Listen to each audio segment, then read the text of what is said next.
Bonjour à tous. Écoutez, il est 11h30, un peu passé, donc je vous propose qu'on commence ce deuxième webinaire de la journée consacré au paysage. Pardon, c'est pas du tout le bon titre. Paysage et approche territoriale. Et erreur sur l'intitulé, désolé. Merci à tous de vous connecter et de participer à ces webinaires qui remplacent pour nous des temps de partage qu'on avait imaginés un peu partout sur le territoire national, dans des librairies, dans des événements divers et variés, et qu'on a évidemment dû transformer en visioconférence. Et ça ne nous empêche pas, et nous sommes ravis de ces temps d'échange avec vous et d'avoir l'opportunité de vous présenter cet ouvrage qui est sorti en août dernier sur Ville et territoire de l'après-pétrole, le paysage au cœur de la transition. Un petit mot en introduction avant de laisser la parole à nos trois intervenants pour vous présenter très succinctement et rapidement le collectif Paysage de l'après-pétrole, pour ceux qui ne le connaîtraient pas. Le collectif réunit 60 personnes aujourd'hui, qui sont toutes membres à titre personnel et non au titre de leur fonction ou institution. C'est un engagement vraiment de chacun sur les principes et les engagements qui sont défendus par le collectif en général, que vous voyez s'afficher d'ailleurs sur cette diapositive. Voilà, tous ces 60 membres se retrouvent, je dirais, autour d'une communauté de préoccupations que sont les défis de demain, et pour lesquels ils sont convaincus que l'approche paysagère doit être l'approche à conduire pour définir, aménager, construire ensemble les territoires de demain. Et nos trois intervenants d'aujourd'hui auront largement l'occasion justement de nous préciser ce que c'est que cette approche territoriale qui passe par le paysage. Pour en savoir un peu plus sur le collectif et puis les approches que nous avons, les sujets qui nous semblent essentiels à défendre, vous pouvez retrouver une infographie sur notre site internet, toute fraîche, toute neuve. Vous avez le lien ici. Voilà, ça vous permettra d'aller un petit peu plus dans le détail et de nous laisser surtout le temps de l'échange et des interventions, parce qu'on ne veut pas trop empiéter sur la suite de ce webinaire. Un mot quand même pour vous dire que le collectif, donc, au-delà de cet objectif un peu qu'on a de construire des territoires durables et harmonieux pour demain, c'est pas au-delà, mais pour mener ces actions, à la fois mène des rencontres, fait du lobbying, se situe un peu en laboratoire d'idées, essaye de restituer des expériences, des initiatives de territoire, des méthodes, et bien sûr publie, et c'est l'objet aujourd'hui de nos webinaires que nous organisons depuis maintenant février, publie des ouvrages. Et l'ouvrage que nous vous présentons aujourd'hui, Ville et territoire de l'après-pétrole, le paysage au cœur de la transition, est un ouvrage issu de 30 auteurs et 35 articles publiés par les membres du collectif. Ce sont les signes papes. Tout membre du collectif doit commencer par publier un article pour pouvoir être membre. Et donc cet ouvrage finalement rassemble l'ensemble de ces articles organisés autour de 6 chapitres et des thématiques qui nous importent de traiter. Donc les 7 webinaires que nous avons organisés, nous en sommes au 4e ce matin, portent en fait sur chacune de ces thématiques, que ce soit l'énergie, les paysages habités, les outils du paysage, les paysages et la transition. Et donc ce matin, on vous propose de débattre et d'approcher la question des paysages et des approches territoriales. Voilà, et je laisse tout de suite du coup la parole à Yves Gorgeux, membre historique du collectif, qui va nous introduire ce webinaire. Merci Yves. Eh bien, très bien. Bonjour à tous. Donc, je commence par un mot de présentation de nous trois intervenants. Donc, Luna D'Emilio, qui est doctorée enseignante en architecture et urbanisme.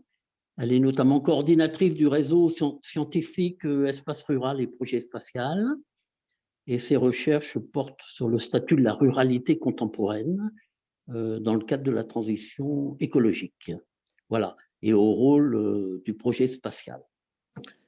Christophe Bell est architecte libéral, il a été rédacteur en chef de la revue Urbanisme et maître d'ouvrage des quartiers Masséna Austerlitz de Paris Rive-Gauche, et il pilote la session urbain-rural des ateliers de Cergy-Pontoise. Et moi-même, qui suis à Grenoble et qui a consacré, je dirais, ma vie professionnelle au développement territorial, au service des acteurs des pays, des parcs naturels régionaux et des intercommunalités. Et en tant que directeur d'études à Mairie Conseil, j'ai eu l'occasion de diriger la rédaction d'un livre qui s'appelle La Charte paysagère, outils d'aménagement de l'espace intercommunal à la documentation française. Et à ce titre, j'ai eu l'occasion de créer un réseau paysage et urbanisme durable qui a participé à la création du collectif. Voilà. Alors, pour introduire le thème, donc paysage et approche territoriale, on peut s'appuyer, me semble-t-il, sur la définition que donne la Convention européenne du paysage. Celle-ci définit le paysage comme portion de territoire tel que perçu par les populations et dont le caractère résulte de l'action des facteurs naturels et humains et de leur interrelation. Alors, arrêtons-nous sur chacun des termes de cette définition. Portion de territoire perçue. Le terme portion de territoire peut être en fait très variable en fonction évidemment des personnes et des dimensions qu'elles prennent en compte. Je prends plusieurs exemples. Pour la population des agriculteurs, la portion du territoire correspond le plus souvent possible, évidemment, à leur exploitation. Pour la population des maires et des élus locaux, la portion de territoire, c'est l'ensemble du territoire de leur commune. Pour les présidents de communautés de communes ou de communautés d'agglomération, le territoire, c'est l'ensemble des communes qui les composent. Pour la population des familles avec enfants, la portion de territoire, ça peut être par exemple l'espace de déplacement qui rassemble l'ensemble des services et des équipements qui répondent à leurs besoins de toute nature, habitat, activité, éducation, formation, santé, loisirs, etc. Ce qu'on appelle bassin de vie, espace de vie ou bassin de vie, qui souvent d'ailleurs sont des espaces intercollectivités. Dernier exemple, pour les populations urbaines, ce peut être le quartier d'habitation, surtout si on y trouve une vie de quartier dynamique, des espaces publics et relationnels, des initiatives, etc. On le voit bien, l'approche territoriale, perçue par différentes catégories de population, peut être très variable, multiple et de dimensions très diverses. Alors, la Convention européenne nous dit que le paysage de ces territoires perçus relève à la fois des facteurs naturels et humains et de leur interrelation. Alors, il s'agit donc de tous les éléments naturels, physiques, qui permettent de décrire un territoire, tels que la géologie, l'hydrologie, le climat, la végétation, la biodiversité.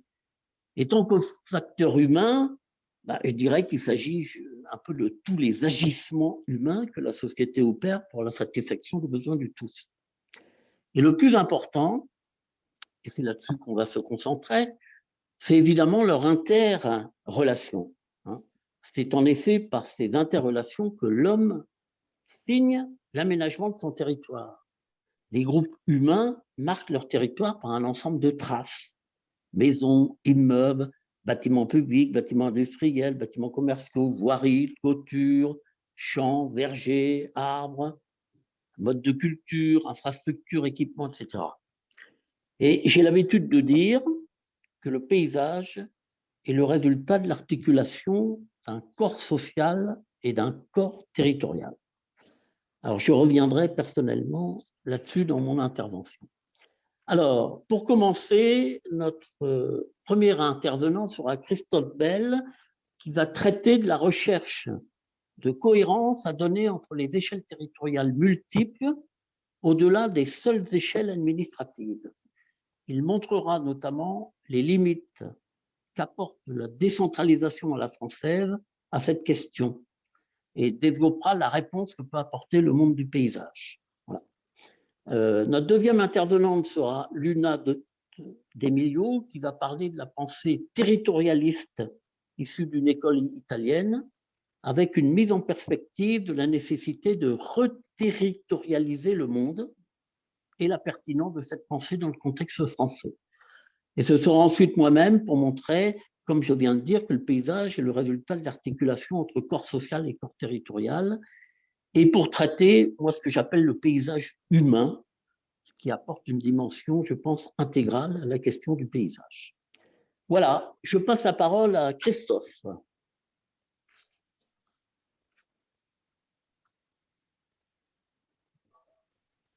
Voilà, bonjour. Donc, Laurence qui m'avait demandé une illustration. Et l'illustration que je propose, tout le monde la connaît, c'est l'affiche de campagne de François Mitterrand, La Force tranquille.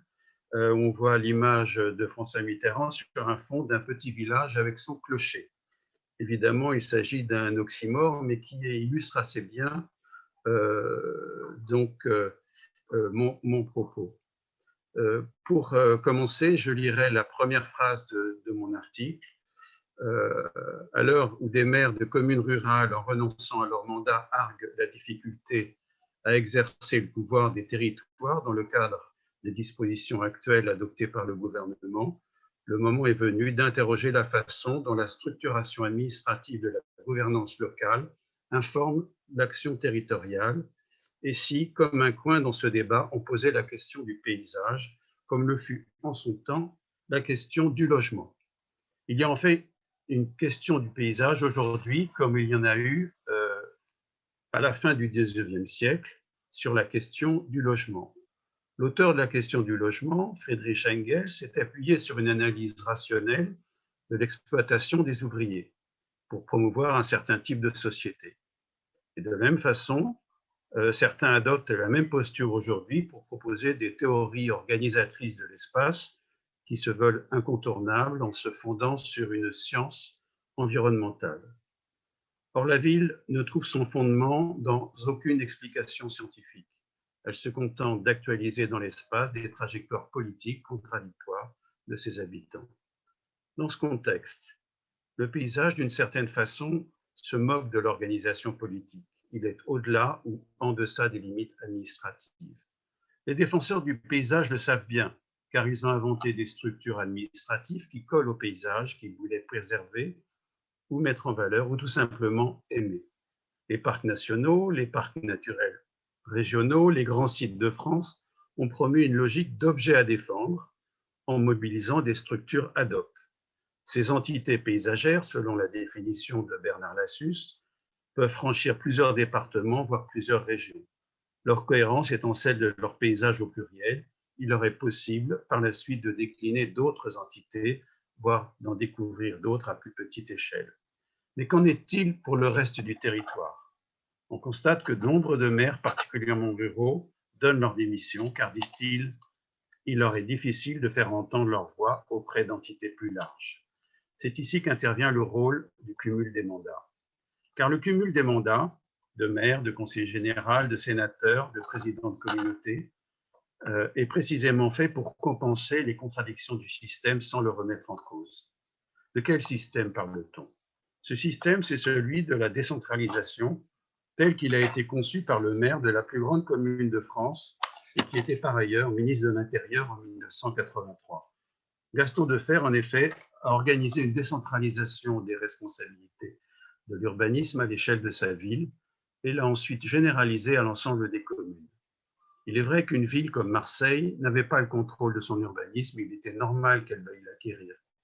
Mais ce faisant, il a donné le pouvoir de l'urbanisme à la plus petite unité administrative.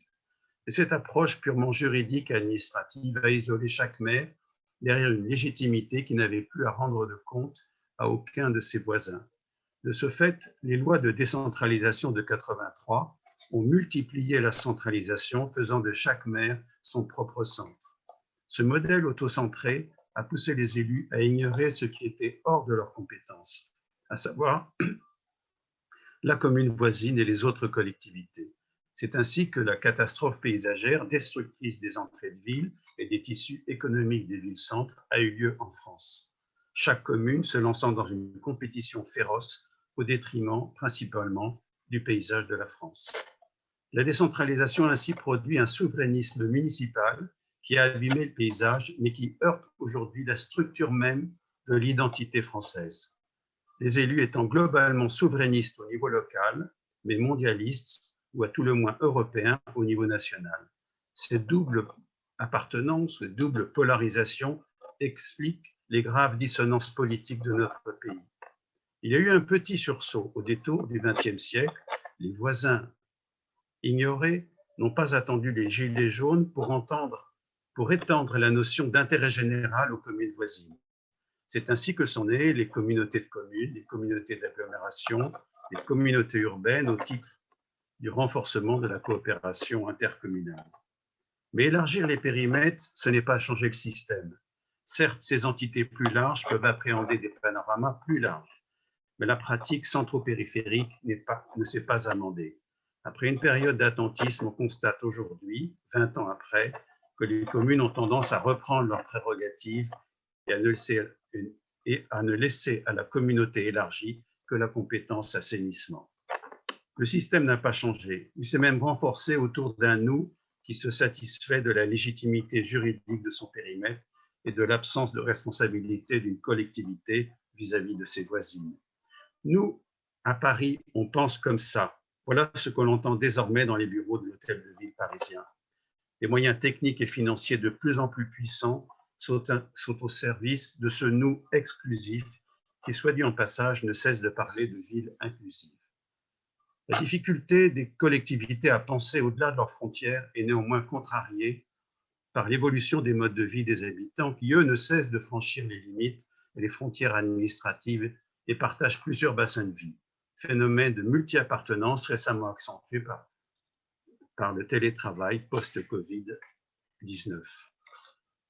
Il ne s'agit certes pas de vouloir faire coïncider les limites administratives avec les bassins de vie, ni même avec les paysages. Les modes de vie évoluent si vite qu'il serait vain de vouloir les rattraper sans jamais y parvenir.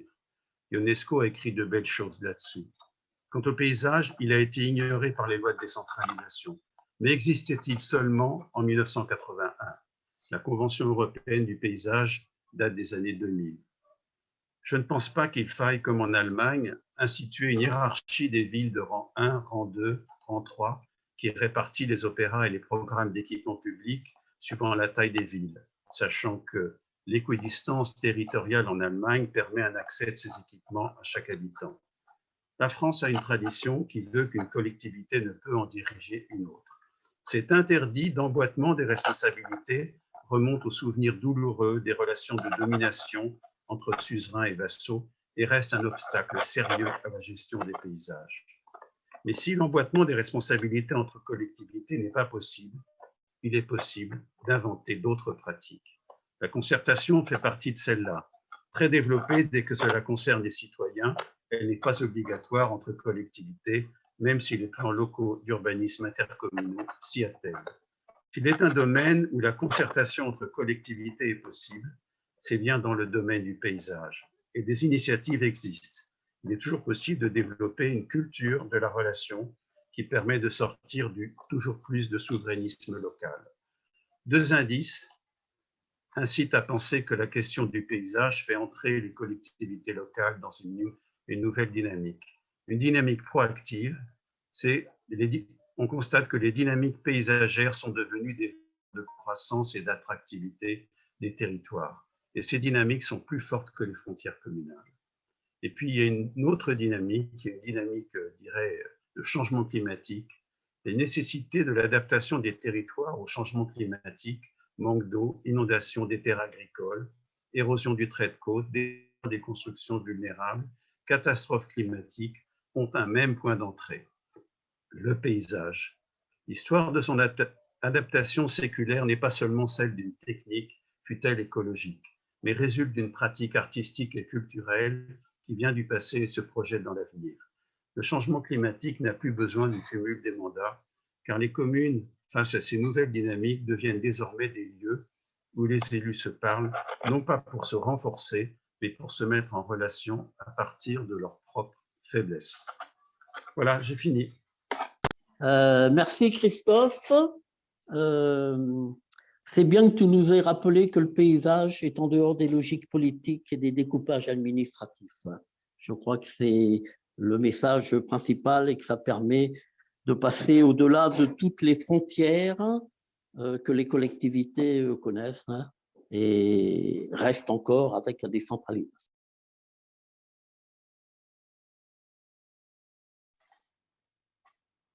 Yves, le micro, Yves. Ça coupe tout seul. Voilà. Ouais. Donc, je passe la parole à Luna. Très bien. Alors, merci. Bonjour à toutes et à tous, ceux que je connais et ceux que je ne connais pas. Alors, je ne suis pas membre de l'association des paysages de l'après-pétrole, mais j'ai eu l'occasion plusieurs reprises d'écrire avec Xavier Guillot, qui est membre de l'association et qui ne pouvait pas être présent aujourd'hui et qui vous passe le bonjour, qui est professeur à l'ENSAP de Bordeaux, avec qui on mène un peu cette aventure du réseau Espace Rural et Projet Spatial, dont je fais un peu la pub, hein, Laurence, tu me permettras, dont on a publié récemment un ouvrage qui est en écho avec celui dont il est question aujourd'hui, qui s'appelle Ruralité post-carbone, milieu, échelle et acteurs de la transition énergétique. Alors, à la suite de la contribution qui est présentée dans l'ouvrage de PAP, je vais vous parler aujourd'hui d'une autre perspective portée par un autre pays, toujours en essayant de rester dans les 10 minutes qui m'ont été données. Donc, Laurence, si tu peux passer la première image, voilà. Alors, on part loin, à la fois dans le temps et dans l'espace.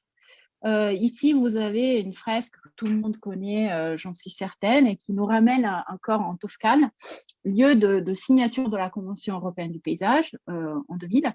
Et donc ici, vous avez les effets du bon et du mauvais gouvernement dans la ville et dans la campagne d'un peintre de l'école siennoise qui s'appelle Ambrogio Lorenzetti, qui est un peu la pierre angulaire d'une réflexion que les territorialistes italiens sont venus un peu réactualiser dans une perspective contemporaine.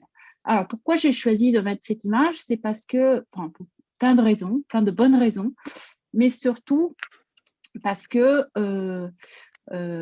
c'est un peu une manière de dire que finalement, le paysage qui est ici représenté peut-être pour la première fois dans l'histoire de l'art en tant que tel et pas en tant qu'arrière-plan d'une scène religieuse notamment, eh bien, ce paysage, qui est à la fois un paysage urbain et un paysage rural,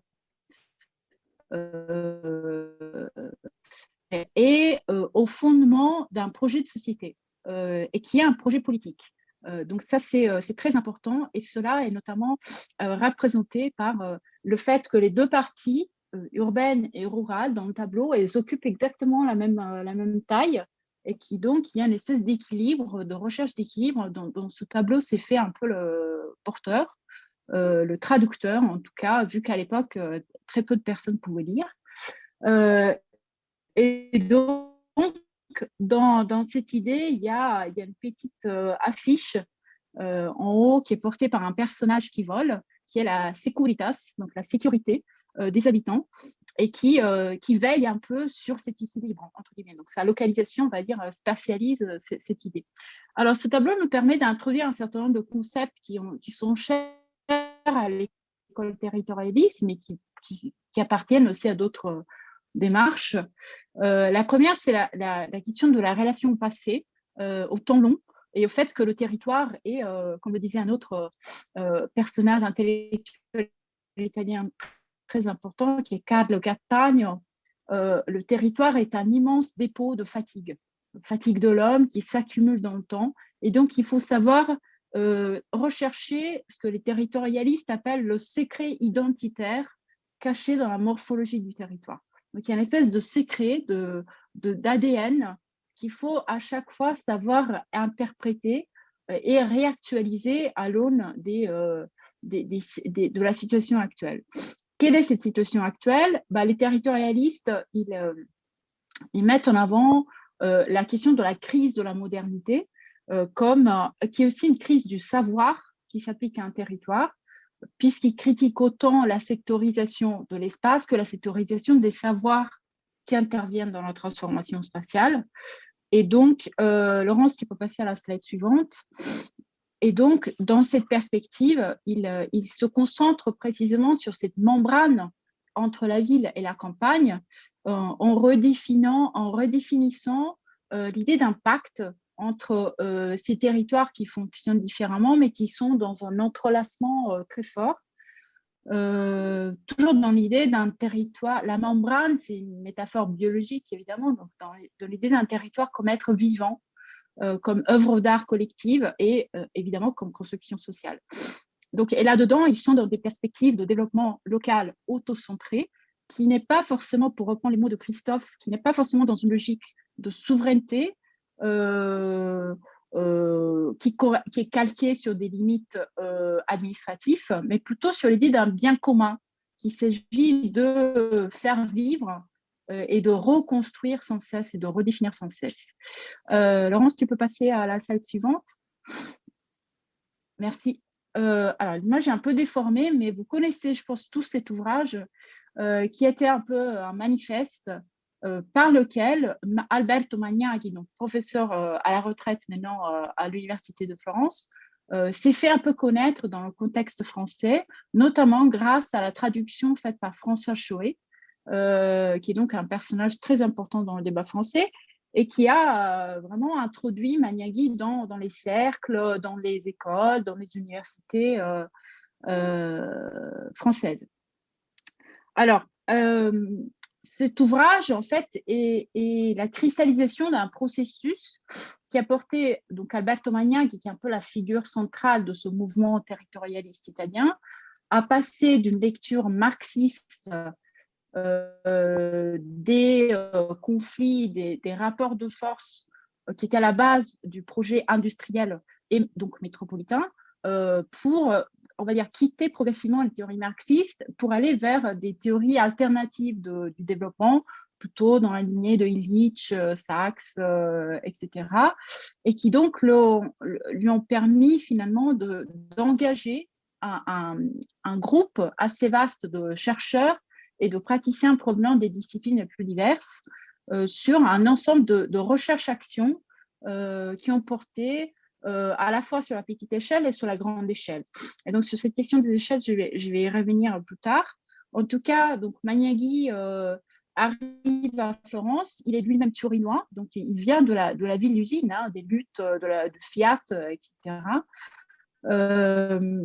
Et donc, au sein du l'APAI, qui était un laboratoire de recherche, donc vraiment quelque chose qui était dans l'université, il structure progressivement un ensemble de recherches et d'ouvrages, de débats scientifiques autour d'abord du projet local et puis progressivement de la biorégion urbaine, donc en affirmant une filiation évidente avec notamment les positions de Patrick Guedes, mais aussi d'autres. Et les géographes français ont joué un rôle très important dans la théorisation, on va dire, de tout ça. Alors, oui, Laurence, tu as bien fait de passer à la slide suivante. Alors, pour entrer un peu plus dans le champ pratique, ce qui est intéressant, c'est que ce groupe de chercheurs, il milite à la fois à deux niveaux, c'est-à-dire il milite pour des collaborations institutionnelles, notamment avec les régions italiennes, pour la mise en place des plans paysages. Donc ça, c'est un premier volet, on va dire, de leur action pratique. Il y a un deuxième volet qui est à l'échelle beaucoup plus locale et bottom-up, on dirait aujourd'hui. Donc, les plans paysages en Italie, c'est une répartition des compétences dans l'aménagement du territoire totalement différent de la France, notamment pour le fait que ce sont les régions qui ont la compétence de l'aménagement du territoire, notamment via la rédaction de la loi régionale d'aménagement du territoire, qui n'est pas donc une compétence de l'État, mais qui se joue dans un jeu de contre-pouvoir entre l'État et les régions. Et donc, les plans paysages qui sont à l'échelle régionale constituent la pièce maîtresse de ce système, puisque donc, ils actualisent et concrétisent l'article 9 de la Constitution italienne. La République protège le paysage et le patrimoine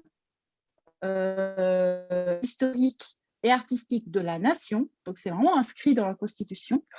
Et ce qui est intéressant, c'est que ces plans paysages régionaux ne sont pas opposables. C'est-à-dire que tous les niveaux de planification successifs jusqu'à l'échelle communale doivent être faits en cohérence avec le niveau de planification régionale. Donc ça, c'est peut-être un jeu d'échelle qui est un peu différent de celui de la France.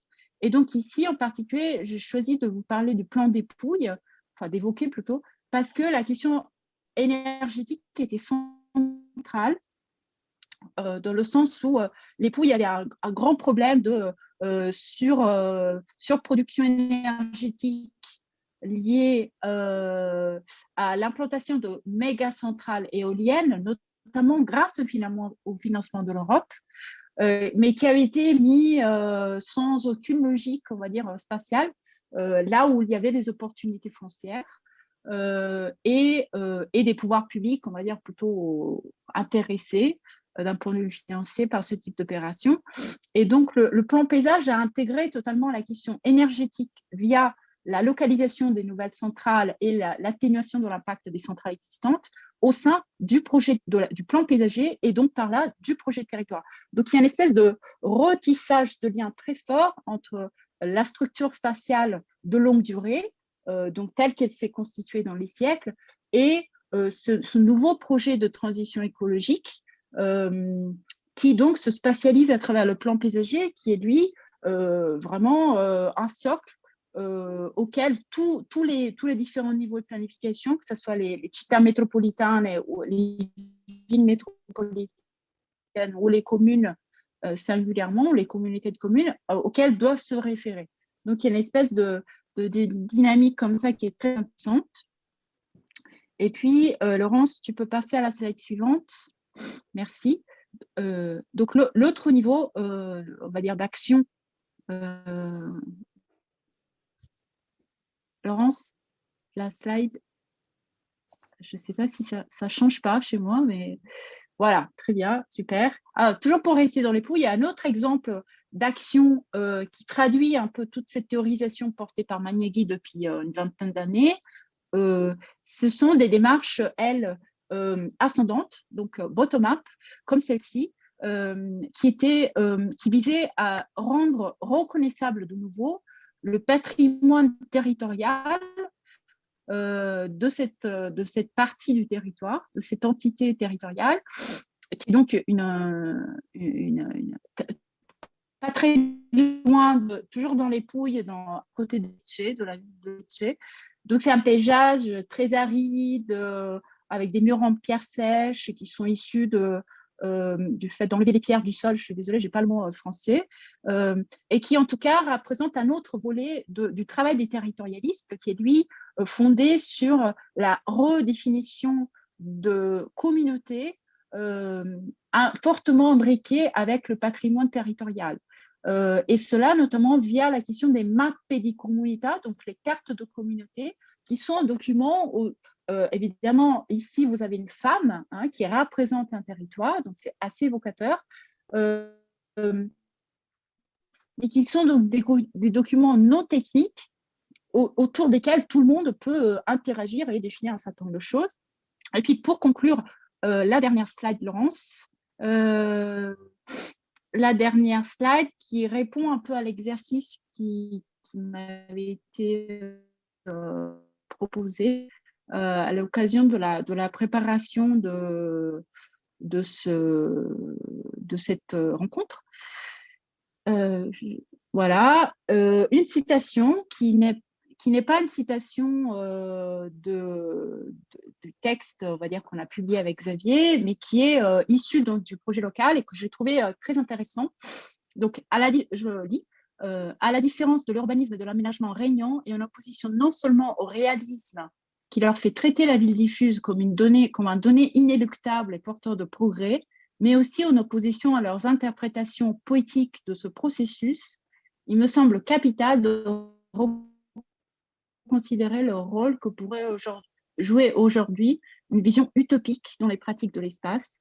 C'est pourquoi j'ai fait retour à la notion d'utopie concrète proposée par Ernst Bloch, et je me suis focalisée sur 2 dimensions de la pensée utopique, sur un réalisme critique fondamental de l'appréhension des problématiques sociales et sa relation avec un avenir ouvert qu'il s'agit précisément de faire advenir collectivement.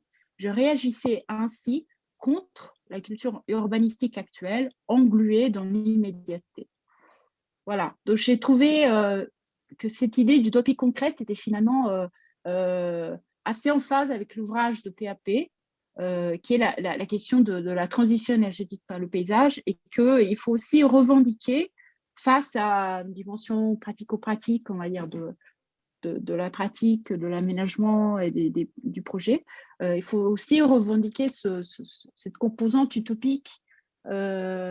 Autrement, je pense qu'on ne va pas s'en sortir. Et donc, j'ai trouvé que cette citation était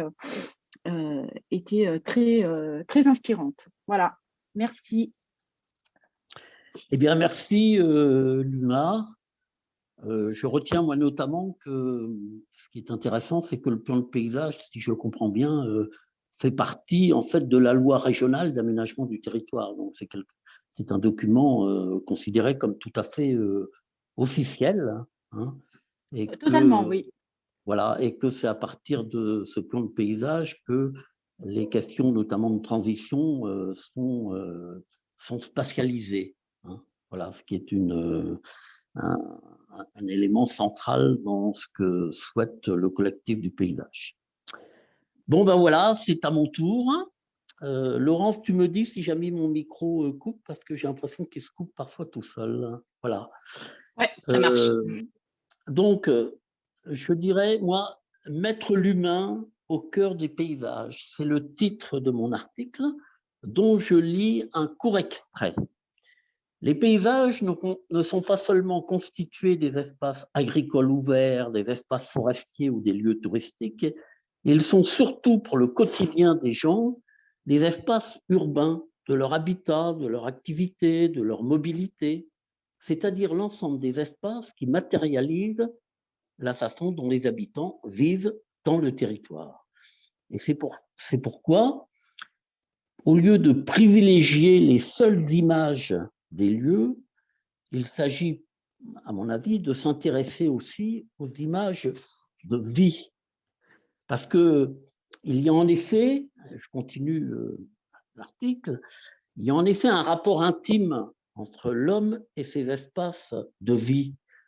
On sait que certaines formes d'aménagement qui morcellent et qui brouillent les espaces, sous l'effet des seuls intérêts individuels, économiques ou techniques, contribuent à un mal-être collectif et même à certaines formes de violence.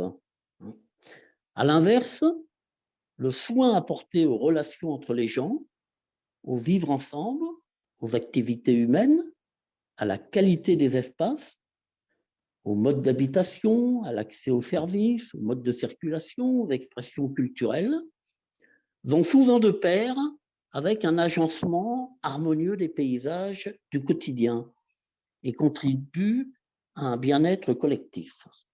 Alors moi, j'ai souvent l'habitude de faire référence à l'encyclique Laudato Si, parce que c'est probablement, à mon avis, le texte le plus fort pour montrer les interactions des systèmes naturels entre eux et avec les systèmes sociaux. Cette encyclique insiste sur le fait qu'il est fondamental de promouvoir une écologie intégrale qui intègre les dimensions humaines et sociales. Ce qui veut dire que travailler le paysage, c'est à la fois, me semble-t-il, de traiter de la bonne santé et du corps social et du corps territorial. Voilà. Travailler la bonne santé du corps social, c'est prêter attention au vivre ensemble, au bien commun, aux plus démunis, à la qualité des liens sociaux, à la recherche de plus de justice et d'égalité, à l'art de la sobriété, à la lutte contre le gaspillage, à l'ouverture au monde, au bien-être pour tous. Et travailler la bonne santé du corps territorial, c'est prêter attention aux caractéristiques et aux ressources qui sont propres aux lieux, aux richesses naturelles et environnementales, aux écosystèmes et à la capacité d'échange équilibré et équitable avec les autres territoires. Et je pense qu'il est important d'offrir à chaque citoyen la possibilité d'être lui-même acteur du soin à y apporter.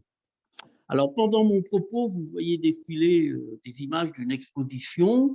C'est un peu des images de vie, c'est une image d'une exposition montrant, à travers des questions et des démarches que se donnent des habitants et des responsables de communes, comment poser un nouveau regard sur ses propres espaces et proposer des aménagements vertueux. Alors, je reviens donc sur cette articulation entre corps social et corps territorial, qui est toujours en mouvement et qui dépend évidemment des époques et des modes de vie qui les caractérisent. Et c'est bien l'équilibre de cette articulation qu'il faut respecter pour créer un cadre de vie harmonieux, de qualité et assurer un développement durable. Et cet équilibre est beaucoup basé, me semble-t-il, sur l'expression d'un attachement que les populations peuvent avoir avec leur lieu de vie. Et c'est la nature de cet attachement qui évolue avec les époques et qu'il faut travailler. Je donne quelques exemples. Dans mon article, suite à la rencontre des représentants des peuples autochtones de montagne du monde, à l'occasion de la COP 22 à Marrakech, c'est l'attachement à ce que ces populations appellent la terre-mère, qui marque l'équilibre que ces peuples façonnent dans l'utilisation des ressources de leur territoire. Ils ont développé des savoir-faire ancestraux pour assurer la gestion des terres consacrées à l'agriculture, la répartition de l'eau, l'entretien de l'exploitation de la forêt, la pratique pastorale, l'invention de toute une série d'usages adaptés aux spécificités de leur milieu de vie. Et on avait vu à l'occasion de la COP22 que ce type d'attachement s'appuyait sur une utilisation de ressources qui garantissait la lutte contre le changement climatique. Plus près de nous, la notion de territoire de pays dans les années 1950-1960 exprimait un attachement culturel très fort, comme par exemple le pays du Beaufortin, le pays du Méné, le pays de la Soue, le pays des Vosges, et je pourrais en citer beaucoup d'autres. Et cet attachement reposait sur des éléments du patrimoine humain, historique, naturel, bâti, qui constituait un socle de reconnaissance et de vivre ensemble et qui assurait l'équilibre entre corps social et corps territorial, très liés entre eux. C'est ce qu'on appelait le vivre, habiter et travailler au pays. On peut aussi évoquer un attachement plus émotionnel, par le fait que les paysages sont capables d'éveiller chez l'homme, et à des degrés variables, un rapport intime avec les lieux, apportant une sorte de bien-être avec l'esprit des lieux. D'ailleurs, j'ai beaucoup développé ce type d'empathie dans un article du numéro de la Passerelle, consacré au paysage de l'Arpaqueta. Mais aujourd'hui, ces dimensions d'appartenance humaine à des lieux de vie ont terriblement bougé depuis plusieurs décennies, au point d'en bousculer totalement les fondements et la physionomie des territoires. Des mutations très fortes marquent l'évolution, la mondialisation, l'abondance de l'énergie pétrolière, l'explosion des mobilités, l'étalement urbain, la banalisation des constructions, la crise écologique, la variété des parcours de vie. Et ça a apporté des changements importants avec des modes d'aménagement capables de s'affranchir des réalités des lieux et une perte d'attachement collectif à des territoires. Donc l'attachement à un territoire de type pays, comme je viens de l'évoquer, a changé de nature. Et je pense qu'il faut aujourd'hui trouver des manières nouvelles de cultiver de nouveaux ancrages territoriaux. Et pour cela, l'approche territoriale, paysagère, et je rajouterais aussi culturelle, sont sans doute aujourd'hui ce qui peut fonder l'attachement territorial. Et c'est en fait toute la question de la gestion d'un territoire, qui a été traduit en termes de compétences par gestion de l'espace. Cette compétence, en fait, elle a commencé à exister avec la création des communautés de communes en 1992 et s'est étendue aux communautés d'agglomération et aux métropoles. Et il faut reconnaître qu'il est bien difficile pour les élus de ces territoires de se confronter à la perplexité de ce que recouvre cette notion de gestion de l'espace, pour laquelle, me semble-t-il, les dimensions paysagères et culturelles devraient être des éléments essentiels. Parce qu'il s'agit en effet de prendre en compte l'évolution en fait très rapide des modes d'occupation et d'utilisation du sol, qui crée des problématiques nouvelles, les atteintes aux ressources patrimoniales qui sont de plus en plus prégnantes, l'eau, la biodiversité, les zones humides, le littoral, etc. Et puis les attentes des populations qui touchent une variété de plus en plus importante de domaines, résidentiels, emploi, réinsertion, déplacement, commerce, activités récréatives, touristiques, etc.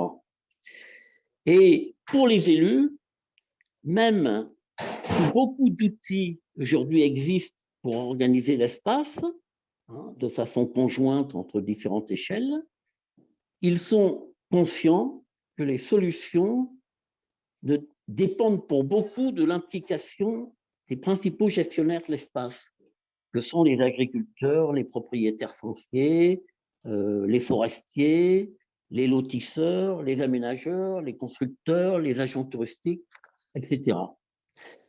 Alors, je voudrais juste citer quelques exemples. Pour terminer, prenons quelques exemples.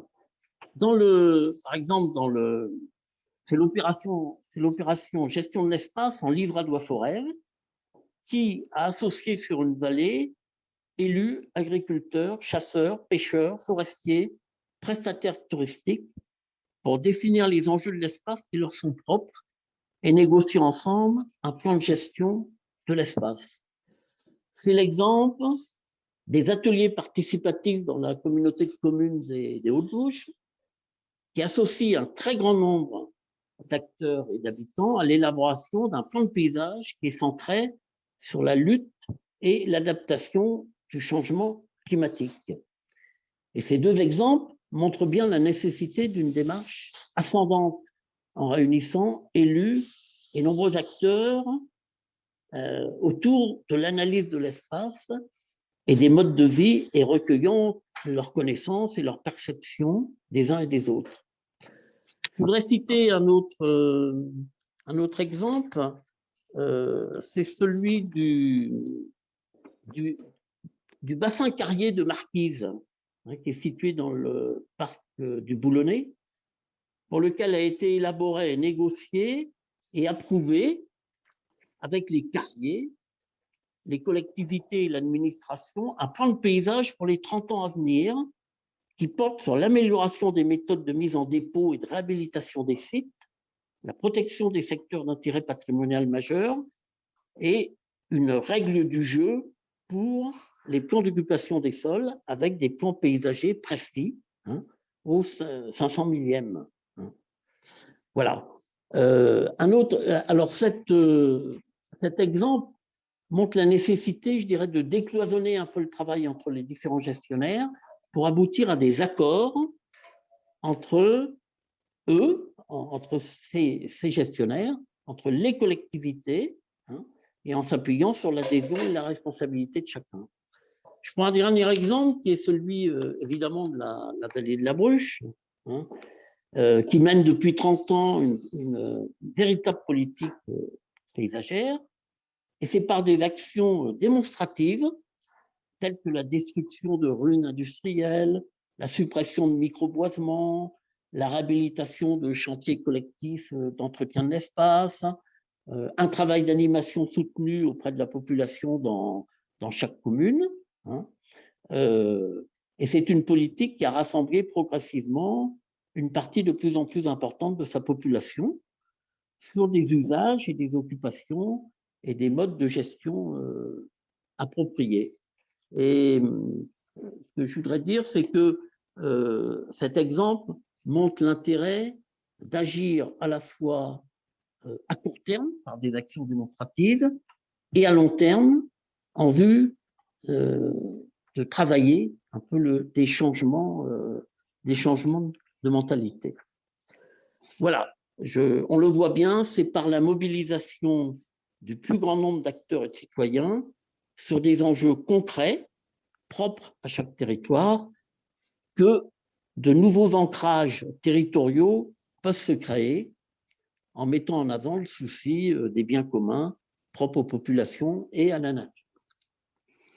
Voilà, j'en ai terminé. Merci Yves. Tu conclus voilà, un peu sur un sujet qui fait débat justement dans le chat, hein, qui est la question de la dichotomie entre approche technocratique, institutionnelle et puis l'échelle locale. Comment on arrive à faire cette jonction ou à avoir cette approche transversale quand toutes les approches sont technocratiques dans des silos et donc en tuyaux d'orgue, est compliqué évidemment à mettre en œuvre pour les praticiens et pour les animateurs sur les territoires. Il y a une question qui est posée à Luna en particulier concernant les pouilles. Est-ce que tu aurais un peu des précisions à apporter concrètement sur l'expérience des pouilles, notamment à propos de l'éolienne et comment le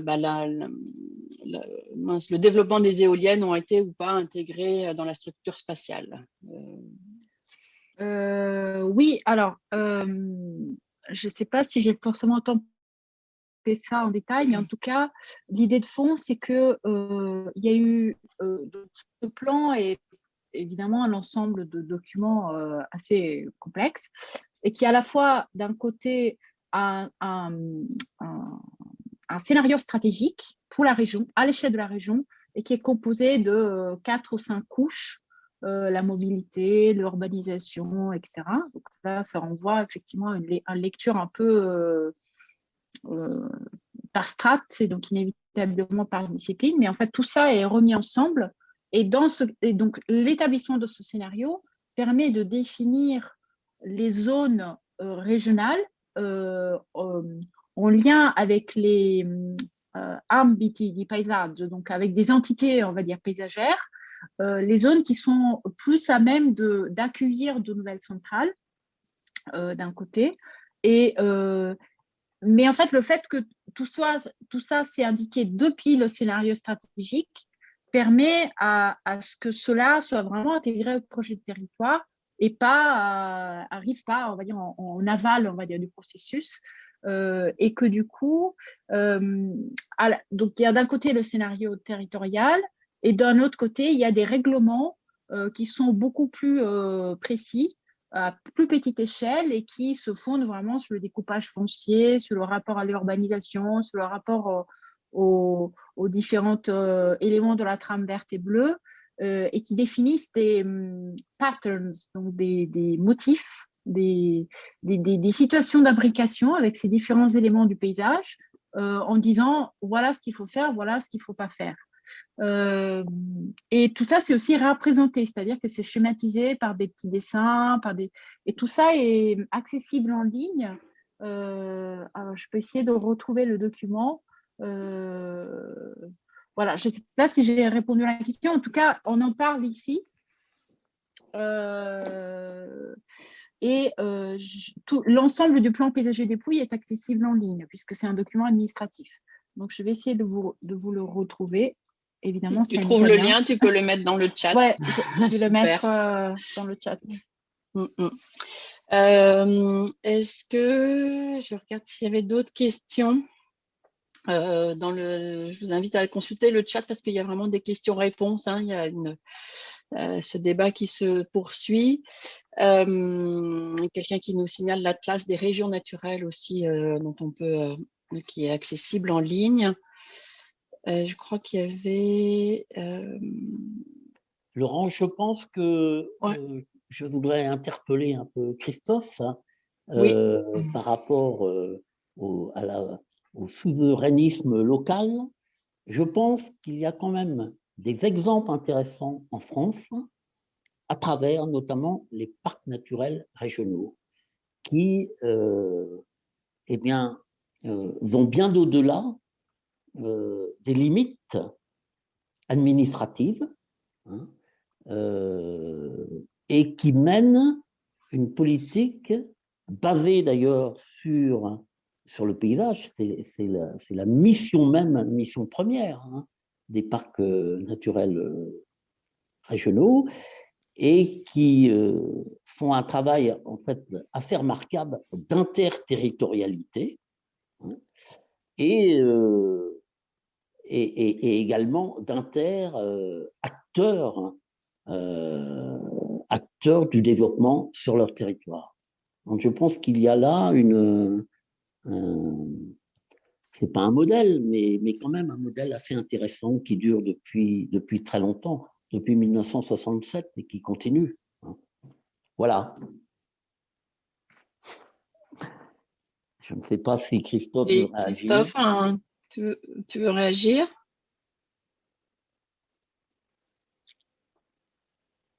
Il n'est peut-être plus là. Évidemment, c'est pour ça que j'ai dit en introduction que les défenseurs du paysage, dont tu fais partie, Yves, ont inventé ces structures administratives qui collent au paysage. Donc, Oui. La structure administrative, elle est préexistante. Et après, on peut effectivement, à l'intérieur de cette structure, découvrir d'autres paysages, mettre en valeur. Il y a une sorte de légitimité autre qui a été construite. Exactement. Et la question, c'est comment ça se passe en dehors de ces parcs, de ces parcs naturels. Bon, si je te fais rire, ben ça va, c'est bon. Oui, parce qu'il faudrait faire des parcs sur toute la France, quoi, voilà. Ben non. Non, mais je rigole. Mais c'était des débats qu'on avait à la Fédération des parcs. Mais le réseau des grands sites est un réseau aussi très intéressant de ce point de vue. Tout à fait, les parcs naturels régionaux, les parcs nationaux, les grands sites de France, le Conservatoire du littoral, ils sont dans cette logique d'objet, hein, de zone à défendre. Je trouve que les parcs naturels devraient beaucoup plus essaimer sur les autres territoires, non pas du tout pour en faire des parcs, mais pour montrer un peu cette démarche qui n'est jamais une démarche d'obligation, hein, mais c'est une démarche de conciliation et de concertation et de conviction.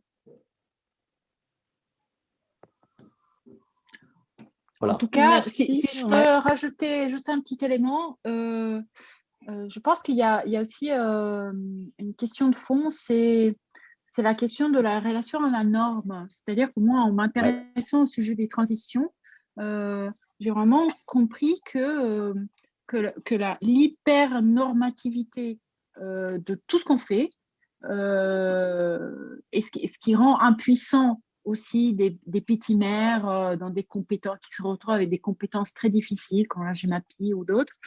La question du rapport à la norme, elle est fondamentale si on veut que les gens s'emparent du sujet, dans le sens où si on ne peut pas se tromper, si on ne peut pas bricoler, si on ne peut pas essayer, si on ne peut pas s'approprier, donc par là, des sujets dont on n'a plus la culture, on ne sait plus d'où vient l'énergie qui est derrière l'interrupteur. Donc, il faut d'abord qu'on se rende compte de tout ça.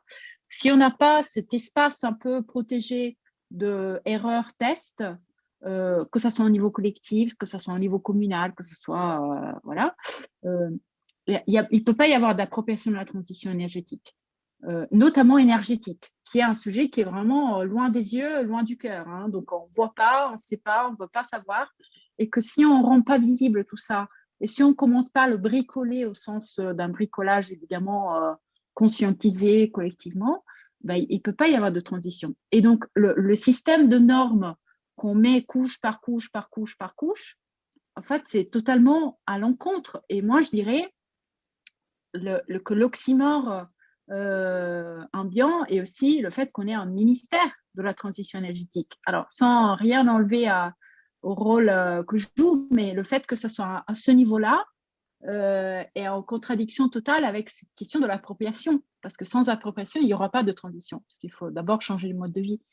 Et voilà. Bon, donc cette question de la norme, ça me semble une question importante et qui, malheureusement, j'ai l'impression qu'on va dire dans la direction opposée. Comme le dit Raphaël dans le chat, j'ai enfin ouvert le chat, l'hypernormativité, au contraire, augmente. Et qui sait que la situation de la Covid n'est pas en train de mettre une couche nouvelle et inédite au sens de la biopolitique dont parlaient certains il y a quelques années.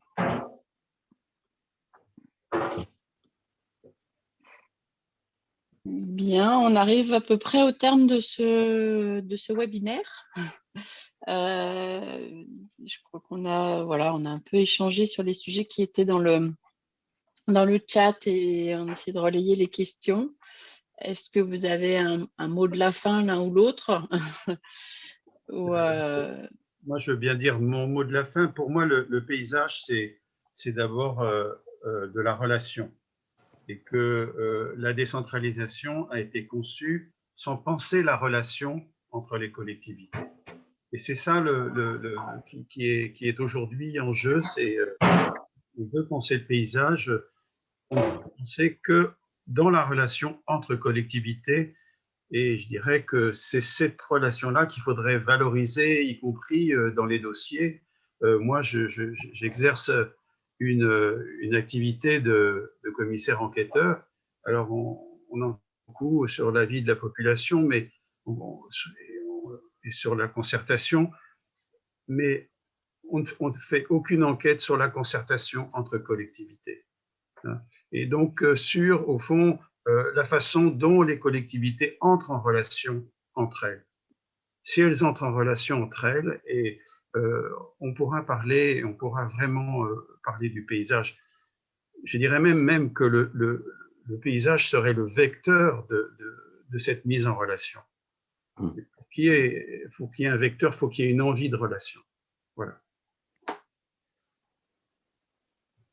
Et moi, je compléterais pour dire que, en termes de relations, c'est aussi celle de la personne humaine avec les terroirs, voilà, avec les territoires.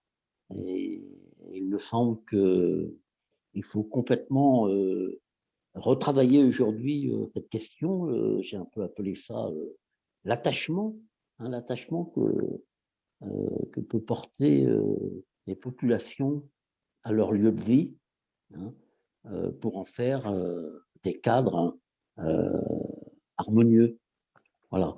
Et je crois que l'approche par le paysage, l'approche par la culture, je pense que la culture locale peut jouer un rôle extrêmement important pour enraciner des gens sur leur lieu de vie.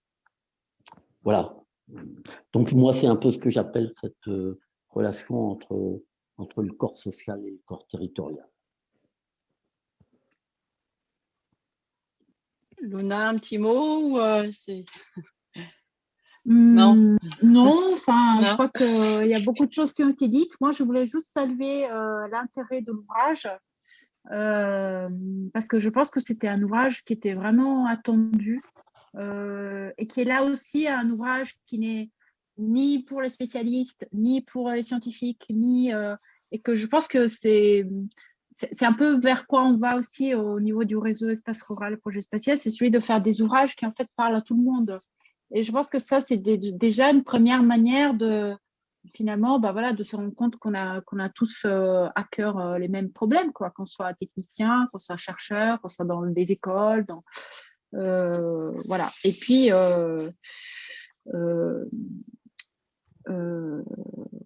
c'est tout. Voilà.